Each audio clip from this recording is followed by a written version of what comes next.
नमस्कार दोस्तों, राधे।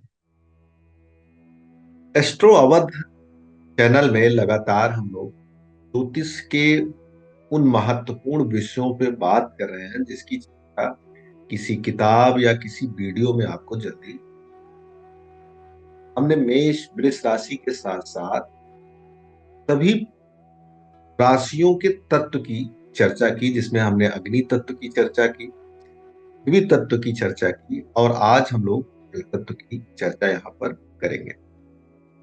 वीडियो को हम दो भागों में बांटेंगे। पहले तो हम जल को समझेंगे, कारण क्या है। समुद्र का भी जल है, रुका हुआ जल है, पीने का जल है, बादलों के द्वारा बारिश होने वाला भी जल है। ये जल किन राशियों में अपना प्रभाव रखती है, इनका क्या कारकत्व है और इन चीजों को हम ज्योतिष में कैसे प्रयोग करेंगे, इन महत्वपूर्ण विषयों की चर्चा हम लोग करेंगे।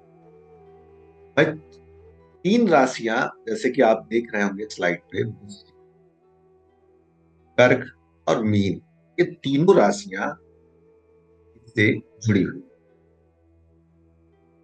तो पहले पक्ष में हम लोग राशियों के बारे में डिटेल एक्सप्लेनेशन करेंगे और इसको समझेंगे। दूसरे चरण में हम लोग कुंडली में कैसे ये राशियां वर्क करती हैं,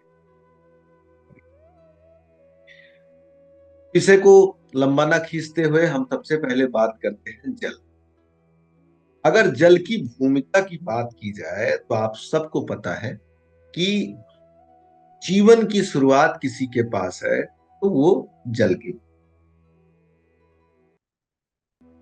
जीवन की शुरुआत अगर है तो वो के पास है और जल ने ही सबसे पहले जीवन को आगे बढ़ाया। आज के टाइम में आप देख रहे होंगे कि जल धीरे धीरे खराब होता जा रहा है, गंदा होता जा रहा है। पीने वाला जल कहीं न कहीं से कम होता है। जल याददाश्त का मूल कारण कहा जाता है। आज के कई दार्शनिकों ने और यहां तक विज्ञान ने भी माना कि जल के अंदर मेमोरी पाई जाती है, जल के अंदर याददाश्त पाई जाती है और जल आपकी नजरों के द्वारा या अगल बगल के वातावरण से सबसे ज्यादा प्रभावित होता है। इन सब चीजों के बारे में ज्योतिष से कैसे ये चीजें कनेक्ट होती हैं, हम इसकी चर्चा करें। आइए, सबसे पहले तीन राशियां होती हैं। कर्क राशि, जिससे हम माता को देखते हैं, जिससे हम घर को देखते हैं, जिससे हम खेत अर्थात जिसमें खेती की जाती है, फसल उगाई जाती है, उस भूमि को देखते हैं। वाहन भूमि यही से। दूसरी राशि वृश्चिक है, जहां से हम मृत्यु देखते हैं, ज्योतिष देखते हैं, डीप नॉलेज देखते हैं और कई ऐसी चीजें हैं जो यहाँ से हमको। तीसरी राशि है मीन राशि, जहां से हम मोक्ष और विलास देखते हैं। यहां तक तो सबको पता है। अब विषय हम उठाते हैं कि कैसे जल तत्व, ये तीनों राशियां जल के गुणों को अपने अंदर समाहित। सबसे पहले मेमोरी की बात करते हैं। आज के टाइम में हमने देखा है कि कई बड़े बड़े गुरुओं ने भी, जैसे सदगुरु ने, या बहुत सारी वीडियोज आपको मिलती हैं कि जल जो है मेमोरी का कारक बनता है। और खास तौर से जो हम जल पीते हैं वो हमको बहुत प्रभावित करता है। तो सबसे पहले जो हम जल पीते हैं अर्थात कर्क राशि, जल के तीन भाग हैं। पहला कर्क राशि वाला जल है, ये वो जल है जो हमारे घर में पीने के लिए प्रयोग किया जाता है, ये वो वाला जल। इस जल के अंदर सबसे बड़ी चीज है कि यह चलता हुआ जल, साफ जल है। इसीलिए कर्क राशि चर राशि मानी जाती है। चर मतलब जो चलायमान है। जो जल चलता रहता है उसको हम स्वच्छ और साफ सुथरा मानते हैं, या घर में ले आकर उसको ढक के रखते हैं, उसको साफ सुथरा। और कर्क राशि का जो जल है वो अपने अंदर इसलिए मेमोरी रखता है आपको भी पता है कि हमारी जो मानसिक कंडीशन होती है वो चंद्रमा के हाथ में डिपेंड करती है। अगर किसी की कुंडली में चंद्रमा खराब होता है तो उसकी मानसिक स्थिति, प्रेजेंस ऑफ माइंड, याददाश्त, तमाम चीजें डिस्टर्ब हो जाती हैं। कहीं न कहीं से चंद्रमा इसीलिए कर्क राशि में अपना निवास बनाता है, क्योंकि चंद्रमा का स्वभाव, कर्क राशि का स्वभाव से मिलता है। और जिसकी कुंडली में चंद्रमा दूषित होता है उसकी कुंडली में अक्सर याददाश्त खराब रहती है। और एक चीज आप लोगों को बता दें, ये तो दूसरे चरण की बात थी लेकिन अभी बताते हैं। अक्सर मैंने देखा मिथुन राशि वालों के पास, अगर जिनकी मिथुन राशि हो या चंद्रमा जाकर उसमें बैठे, ये लोग बातचीत करते करते अपने विषय को कब बदल देते हैं या कब एक विषय से दूसरे विषय पे चले जाते हैं, इनको इस बात का एहसास ही नहीं होता। कारण क्या है? कर्क राशि से मिथुन राशि, चंद्रमा 12 हाउस में पड़ता है। और यहाँ का जो चंद्रमा है वह सबसे सेंसिटिव, सबसे प्रभावशाली माना जाता है कर्क राशि का। और कहीं न कहीं से जब इसको शनि प्रभावित करे, शनि को भी रखी हुई चीज, पुरानी चीजों से जोड़ा जाता है, तुरंत ये जल दूषित हो जाता है। इसीलिए कुंडली में आप देखेंगे चंद्रमा और शनि मिल जाए तो उसको क्या कहा जाता है? विष योग कहा जाता है। लेकिन ज्योतिषीय दृष्टि से आप देखेंगे तो कर्क राशि से कुंभ राशि 8वीं राशि होती है। अब मकर की भी बात कर सकते हैं, लेकिन शनि की मूल त्रिकोण राशि कौन सी बनेगी? वो कुंभ राशि बनेगी। इसलिए शनि और चंद्रमा का मिलना विष योग का कारण बनता है। और विष को आप तरल पदार्थ ही जानते होंगे। ज्यादातर हमने जो विषों विष के बारे में सुना है, वो हमें टिकिया वाला तो प्रोफेशन अब आया ना। पहले हम ज्यादातर विष को क्या करते थे? आप देखेंगे पुरानी हिस्ट्री में उन्होंने उसको विष पिला दिया, मिला के विष पिला दिया। तो ये जो शनि और चंद्रमा का संयोग बनता है ये अपने आप में विष योग बनता है। हम लोग अगले सेशन में इसको बकायदे कैसे कुंडली में लगाया जाता है, इन सभी महत्वपूर्ण विषयों पे क्या करेंगे। अब हम बात करते हैं दूसरे जल की। दूसरा जल अर्थात वृश्चिक राशि। पहला जल कौन सा था? चर। दूसरा जल क्या है? स्थिर। वृश्चिक राशि स्थिर राशि है। अब आपके मन में आएगा कि स्थिर जल कौन सा जल हो सकता है? देखिए, रखा हुआ बर्फ हो सकता है, स्थिर रहता है। कहीं पर गहरे रुका हुआ जल जो होता है उसको भी कौन सा जल माना जाता है? देखिए स्लाइड हम आप ये देखिए, हमने कहा था कि चलता हुआ जल अर्थात जो बहते पानी का जल है उसको कहा जाता है। फिर अगली स्लाइड पे चलते हैं। आप देख रहे होंगे कुएं का जल है। आपने देखा होगा कि कुएं में अगर लगातार पानी ना मिलाया निकाला जाए तो कुएं के अंदर का पानी पीने योग्य नहीं रह जाता है। और अगर कोई कुएं के नीचे उतरता है तो वहां पे आप देखेंगे ह्यूमिडिटी होती है, गैस बनती है, जिससे लोग मरते हैं। ये जो अंदर के रुके हुए जल से जो ह्यूमिडिटी पैदा होती है, जो लोग मरते हैं या गैस होती है, ये कहीं न कहीं से वृश्चिक राशि के 8वें भाव का जो गुण है काल पुरुष का, उसका प्रभाव इसमें आ जाता है।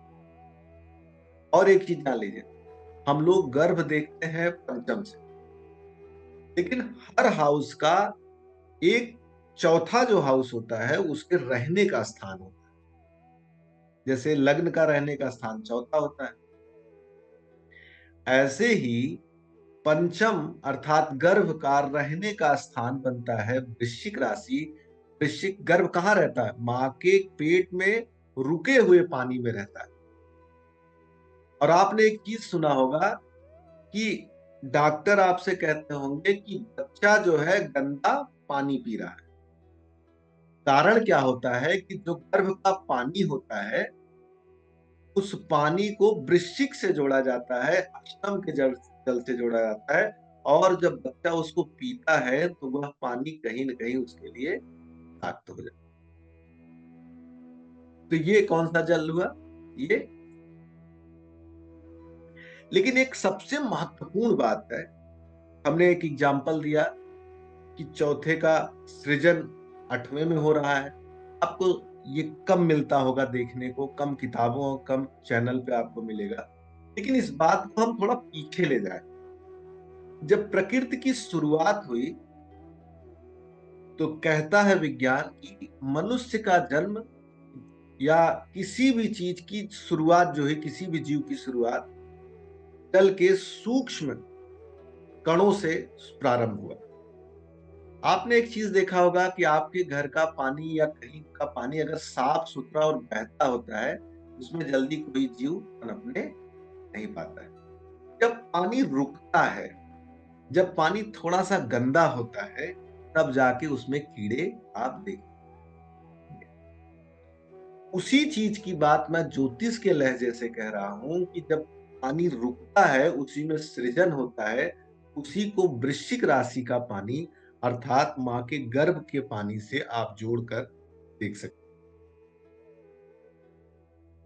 अब हम बात करते हैं तीसरे पानी, दो स्वभाव की। अब आपके मन में होगा कि पानी का कैसे दो स्वभाव हो सकता है। पहला तो चर था, बहता हुआ पानी था, तो ये आपको समझ में आया। अब हम बात करते हैं तीसरे जल। पहला पानी था बहता पानी, घर में रखा हुआ पानी जिसको पीते थे। दूसरा पानी वृश्चिक का स्थिर पानी, प्रेगनेंसी का पानी, गड्ढे का पानी, पहली बार मनुष्य के पैदा होने का पानी। और ये तीसरा पानी समुद्र का पानी है, जिसको दो स्वभाव का पानी कहा जाता है। पहला स्वभाव, समुद्र के पानी को आप ग्रहण नहीं कर सकते। दूसरा स्वभाव, यही पानी हवाओं के द्वारा अर्थात चलकर धरती पर जगह जगह बारिश कराता है, और यही पानी अब पीने योग्य हो जाता है। एक लहजे पर पानी रुका है और दूसरे लहजे पर ये यात्रा करके आगे बारिश देता है। अब हम धीरे धीरे इस कंडीशन पे पहुंचे कि तीनों पानी के स्वभाव को जाने। तो इसको प्रिडिक्शन से कैसे जोड़ा जाए? प्रिडिक्शन से अगर जोड़ने की बात की जाए तो हम एक एग्जाम्पल देते हैं कि आप मीन के पानी को कैसे कुंडली में लगाएंगे।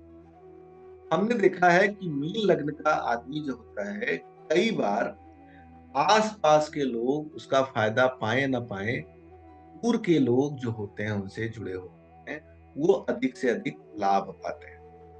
पहले कनेक्टिविटी कम होती थी, लोगों के पास फोन और इंटरनेट नहीं होता था, कोरियर नहीं होता था। आज के आधुनिक युग में आप देखेंगे कि इस चीज में काफी लाभ हुआ है। मीन लग्न वालों से दूर के लोगों को विशेष लाभ।